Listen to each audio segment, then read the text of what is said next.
जय हिंद। मैं थाका थेमाका मोहसिन रशीद टोंक। मुझे हैरानी होती है कि किस तरीके से राजस्थान में एजुकेशन सिस्टम को इस्लाम और मुसलमानों के खिलाफ जहर घोलने के लिए इस्तेमाल किया जा रहा है। एक मामला होता तो समझ में आता कि गलती से हो गया, किसी की भूल से हो गया, लेकिन बार बार 2017-18 से लेकर आज 2021 तक करीब करीब स्कूल एजुकेशन, उसके बाद ग्रेजुएशन, उसके बाद पोस्ट ग्रेजुएशन, हर जगह पर हर शोबे में हमें ऐसा कंटेंट मिले जा रहा है जो इस्लाम और मुसलमानों के खिलाफ बेहतरीन नफरत घोलने का काम कर रहा है। इसकी वजह पे जरूर डिस्कस करेंगे और आज मैं एक और राइटर को आपके सामने पेश करूंगा। इनका मेंटल लेवल, इनकी जहनियत इतनी घटिया है कि एजुकेशन सिस्टम तो छोड़िए, किसी एक अकेले बच्चे को भी इनकी बातें पढ़ाना नहीं चाहिए। अभी हाल ही में एक मुद्दा हुआ है कि एमए फाइनल का पेपर है, paper number 6, theories of international relations and contemporary political issues. उसमें बड़े ही बेहतरीन तरीके से आतंकवाद को इस्लाम के साथ जोड़ दिया गया, लेकिन असल में जो प्रोपेगेंडा है, जो इश्यू है, वो यहां नहीं है।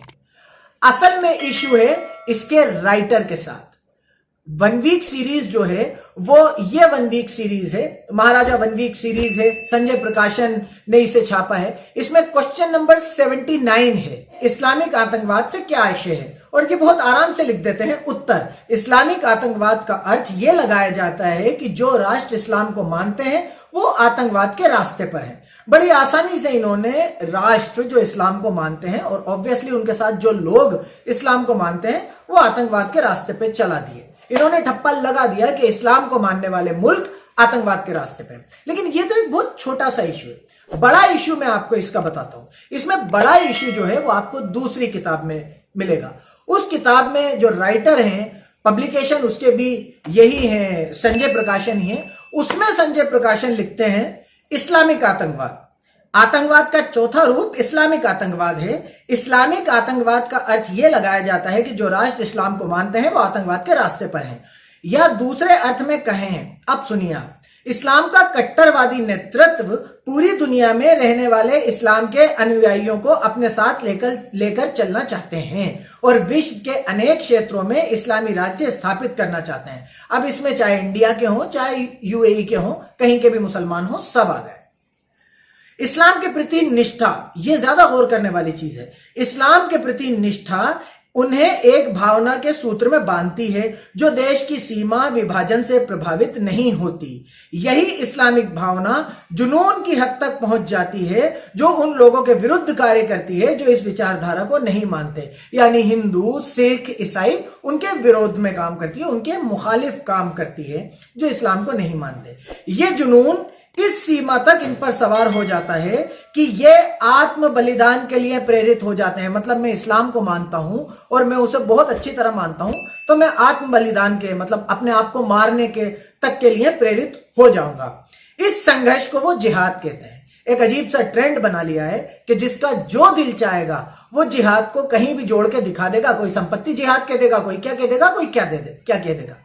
तो इस पे भी हम जरूर खबर लेंगे, इस पे भी हम जरूर आवाज उठाएंगे। अब आप देखते जाइए, आप इस्लाम को अगर गलत तरीके से पेश करेंगे तो हम सही तरीके से पेश करवाने के लिए बिल्कुल कटिबद्ध हैं, बिल्कुल खड़े हैं, आप बेफिक्र रहिए। आगे ये लिखते हैं, इस संघर्ष को वो जिहाद कहते हैं और जिहाद के जुनून में वर्ल्ड ट्रेड सेंटर जैसी इमारतों को कब्रगाह बनाने में फख्र का अनुभव करते हैं। मतलब इनका जो दिल चाहेगा वो ये लिखेंगे। इस्लाम के मानने वाले कब्रगाह बनाने में फख्र का अनुभव करते हैं, ये भी ये लिख देंगे, और हम बहुत खामोशी से इन्हें ये सब लिखने देंगे। ये यहीं नहीं रुक गए, इसके आगे इन्हें चीन की बहुत फिक्र हो गई। चीन हमारे साथ बहुत अच्छे रिश्ते निभा रहा है ना, इसलिए चीन की तारीफ करना या चीन के मामला लिखना तो जरूरी थे जब तक वो मुसलमानों के खिलाफ नफरत फैलाने के लिए काम आ रहा है। ये चीन का हवाला देकर लिखते हैं, चीन में मुस्लिम आतंकवादियों का प्रकोप जारी है। इन्होंने सीधे सीधे आतंकवादियों के साथ मुसलमानों और इस्लाम को जोड़ दिया। कोई फर्क नहीं पड़ा इन्हें। इन्होंने बहुत सारे आतंकवादी संगठनों का जिक्र किया, इन्होंने रूस का जिक्र किया, इन्होंने श्रीलंका का जिक्र किया, इन्होंने यूएसए का जिक्र किया, इन्होंने बहुत सारी जगहों का जिक्र किया, लेकिन कहीं पर भी माओवादियों का जिक्र किया, कहीं पर भी इन्होंने आतंकवादियों का धर्म नहीं बताया। लेकिन जहां पर ये आतंकवाद को इस्लाम से जोड़ सकते थे वहां इन्होंने फौरन इस्लामिक आतंकवाद और मुस्लिम आतंकवादी लिख दिया। तो बात यह है कि ये कौन पढ़े लिखे लोग हैं जो आतंकवाद को एक कम्युनिटी और एक रिलीजन से जोड़ के पढ़ाना चाह रहे हैं। मुझे परेशानी इस बात से बिल्कुल है कि ऐसे लोग अगर राइटर्स हैं तो वो हमारी नस्लों तक क्या पहुंचाएंगे। और ये किताब MA final MDS university Rajasthan, Ajmer Rajasthan के एमए फाइनल के कोर्स में आराम से पढ़ाई जा रही है, उसके लिए एलिजिबल है। इससे रिलेटेड सवाल 1 वीक सीरीज और पासबुक्स में मौजूद हैं। तो ये कौन इनको अलाउ कर रहा है, कौन लोग हैं जो इस पूरे षड्यंत्र को, इस प्रोपेगेंडा को आगे चलते रहना देना चाह रहे हैं। इस मामले में मैं आपके साथ एक और वीडियो लेकर आऊंगा और चीजें आपको बताऊंगा जिसमें आपको इसके राइटर्स, इसके पब्लिकेशंस, ये कहां से चल रहा है, कहां से प्रिंट हो रहा है, उन सब की भी पूरी जानकारी इंशाल्लाह दूंगा। हम इस चीज पे काम करेंगे और हर एक ऐसे आदमी को जो इस्लाम को बदनाम करने की कोशिश कर रहा है, गलत तरीके से इंटरप्रेट करके लोगों तक पहुंचा रहा है, हम उनके खिलाफ पूरी कानूनी कार्रवाई करेंगे। हम किसी को भी छोड़ेंगे नहीं।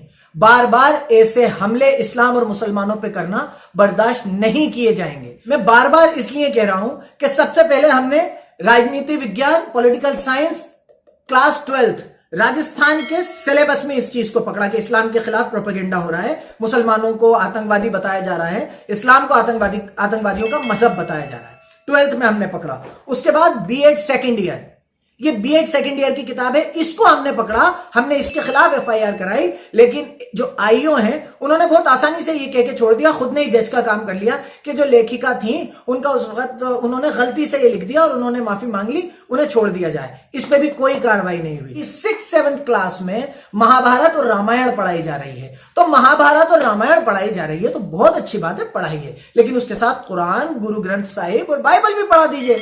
क्या मसला है?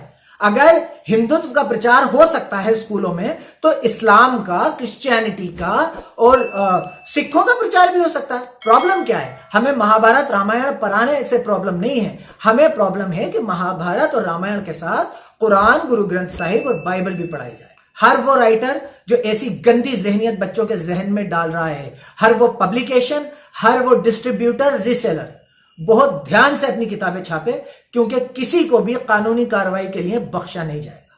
बहुत बहुत शुक्रिया। मैं था का थैमा का मोहसिन रशीद टोंक।